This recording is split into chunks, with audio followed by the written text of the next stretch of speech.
আমরা এমন এক প্রেক্ষাপটে দাঁড়িয়ে বিতর্ক করছি যখন দেশের 66% নারী সবগুলো দাঁতের মালিক হওয়ার আগেই স্বামীর মালিক হচ্ছে। আমরা এমন এক প্রেক্ষাপটে দাঁড়িয়ে বিতর্ক করছি যখন দেশে বাল্য বিবাহ নামে নারীদেরকে ঠেলে দেওয়া হচ্ছে শারীরিক নির্যাতনের দিকে, যা বন্ধের প্রয়োজন সচেতনতার বলয় গড়ে তোলা। ধন্যবাদ মাননীয় মডারেটর, সেই সাথে শুভেচ্ছা বিজ্ঞ বিচারক মণ্ডলী সহ উপস্থিত সবাইকে। মাননীয় মডারেটর, আমাদের প্রথম বক্তা তার বক্তব্যে দেখে গেছেন কাদের মাধ্যমে এবং কিভাবে সচেতনতা তৈরি হয় এবং সচেতনতা বাল্য বিবাহ বন্ধে কতটা গুরুত্বপূর্ণ। মাননীয় মডারেটর, প্রতিপক্ষ দলের প্রথম ও দ্বিতীয় বক্তা আইনের পক্ষে তাদের মতো করে নানান যুক্তি দেখে গেলেন। প্রতিপক্ষ, আমরা আইনের প্রয়োজনীয়তাকে অস্বীকার করছি না, কিন্তু মাননীয় মডারেটর, শুধু আইন দ্বারা যে কোনো সমস্যা সাময়িকের জন্য কমিয়ে আনা সম্ভব হলেও তা পুরোপুরি নির্মূল করা সম্ভব নয়, এবং তা কেন সম্ভব নয় আমি দেখিয়ে যাব। মাননীয় মডারেটর, প্রতিপক্ষ দলের দুইজন বক্তা বারবার কঠোর আইন বাস্তবায়নের কথা বলে যাচ্ছেন।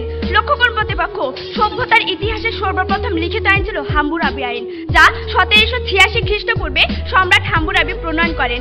282টি ধারা সম্বলিত এই আইন সম্পর্কে এখন পর্যন্ত এটাই বিশ্বাস করা হয় হাম্মুরাবি আইনই ছিল পৃথিবীতে সবচেয়ে কঠোর আইন।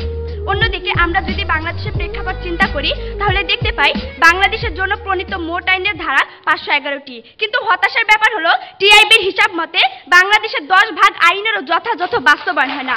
সূত্র দৈনিক সমকাল 12 জুন 2014। প্রতিপক্ষ, ঠিক এই বাস্তবতায় দাঁড়িয়ে আমরা যদি মেনেও নেই আইন কঠোর হলে বাল্য বিবাহ বন্ধ হবে, তাহলে আপনারা কি সেই একই জায়গায় দাঁড়িয়ে এই নিশ্চয়তাটুকু দিতে পারবেন সেই কঠোর আইনের বাস্তবায়ন সম্ভব হবে? আর আপনারা যদি এই নিশ্চয়তাটুকু দিতে ব্যর্থ হন তাহলে আপনাদেরকে অবশ্যই স্বীকার করে নিতে হবে বাল্য বিবাহ বন্ধে কঠোর আইন প্রযোজ্য নয়, সচেতনতার প্রয়োজন অবশ্যই আছে। মাননীয় মডারেটর, আমার চাচাকে বহুবার দেখেছি পাবলিক প্লেসে দাঁড়িয়ে ধূমপান করতে, কখনো কখনো দেখেছি পুলিশের কাছ হতে আগুন চেয়ে নিতে। মাননীয় মডারেটর, আমি কখনোই দেখিনি তিনি তার সন্তানের কাছে বসে ধূমপান করছে।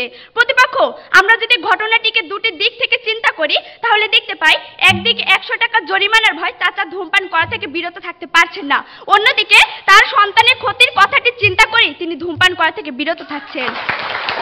মাননীয় মডারেটর, আমরা ঠিক এই জায়গাটিতেই বিতর্ক করছি যখন বিবেকের আদালতে দাঁড়িয়ে প্রতিটি মানুষ ভালো মন্দের বোধটি অর্জন করবে, ঠিক তখনই তাদের মধ্যে তৈরি হবে সচেতনতা এবং ঘুচে যাবে বাল্য বিবাহের অভিশাপ। মাননীয় মডারেটর, আমার বড় বোন শেফালি গত মাসের 10 তারিখে জরায়ু ক্যান্সারে মারা যায়। আপু পড়ালেখায় খুব ভালো ছিল, যেদিন তাকে প্রথম দেখতে আসে সেদিন তার সে কি কান্না। আপুকে ধমক দিয়ে দাদিমা সেদিন বলেছিল, এই গেদি ভরে গাছ থাকলে মানুষে ঢিল দিবই। শুধু ঢিল পড়েনি মাননীয় মডারেটর, এক দেখাতে বিয়ে দিনক্ষণ ঠিক হয়ে যায়। আপু রোজ কাঁদতো, জানালার বাইরে শিউলি তলায় পড়ে থাকা ফুলগুলোর দিকে তাকিয়ে থাকতো অপলক। আমাকে কাছে ডেকে বলতো ঝরে যাওয়া ফুল আর তার মধ্যে নাকি কোনো পার্থক্য নেই। মাননীয় মডারেটর, বিয়ের আগের দিন রাতে আপু বাবার পা জড়িয়ে ধরে জন্মের কান্না কেঁদেছিল, চিৎকার করে বলেছিল, আব্বা গো এই বিয়া ভাঙ্গা দেন, বিয়া দিলাম মইরা যামু। কথা রেখেছে আপু, চলে গেছে আমাকে একা করে। মাননীয় মডারেটর, আইন তো তখনও ছিল, তারপরও কেন সেই আইন আমার বোনের নিরাপত্তাটুকু দিতে পারেনি? অথচ মাননীয় মডারেটর, আমার বাবা মা আমার পরিবার যদি সচেতন হতেন তাহলে শেফালিরা কোনোদিন ঝরে যা শিলে ফুলতে পারতো না। তাই আমরা বিশ্বাস করি মাননীয় মডারেটর, সচেতনতাকে বাদ দিয়ে কেবল আইন দ্বারা বাল্য বিবাহ বন্ধ করা কোনোভাবেই সম্ভব নয়।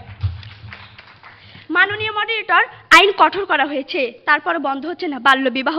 লক্ষ্য করুন প্রতিপক্ষ, ইউএন উইমেনের হিসাব মতে 2015 সালে প্রথম 2 মাসে সারা দেশে বাল্য বিবাহের ঘটনা ঘটেছে 303টি, যার মধ্যে মামলা হয়েছে 7টিতে এবং গ্রেফতার করা হয়েছে মাত্র 5 জনকে। প্রতিপক্ষ, এই যদি হয় কঠোর আইনের করুণ দশা, তাহলে আমরা সচেতনতাকে বাদ দিয়ে কিভাবে শুধু আইনের উপর আস্থা রাখবো?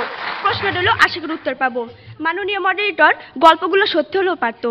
যখন সভ্যতার প্রাচীরে লেখা হতো সাম্যের গান গাই, আমার চোখে পুরুষ রমণী, কোনো ভেদাভেদ নাই। মাননীয় মডারেটর, গল্প সত্যি হতে শুরু করেছে, এই বিতর্ক মঞ্চ তার সাক্ষী। বক্তব্য শেষ করব, তবে শেষ করার আগে প্রতিপক্ষের উদ্দেশ্যে কিছু প্রশ্ন রেখে যাব। প্রতিপক্ষ, আইন দিয়ে যদি সকল সমস্যার সমাধান করা যেত তবে কেন আমরা দুর্নীতির অভিশাপ থেকে মুক্ত হতে পারছি না? কেন আইনের ফাঁক দিয়ে বেরিয়ে যাচ্ছে অপরাধীরা? কেন পেট্রোল বোমার নৃশংসতায় ঝলসে যাচ্ছে বাংলা মায়ের মুখ? কেন মানচিত্রের পেট হতে ধ্বনিত হয় আর্তের হাহাকার? কেন প্রতিপক্ষ, কেন কেন? আশা করি আমার সকল কেনর উত্তর পাবো।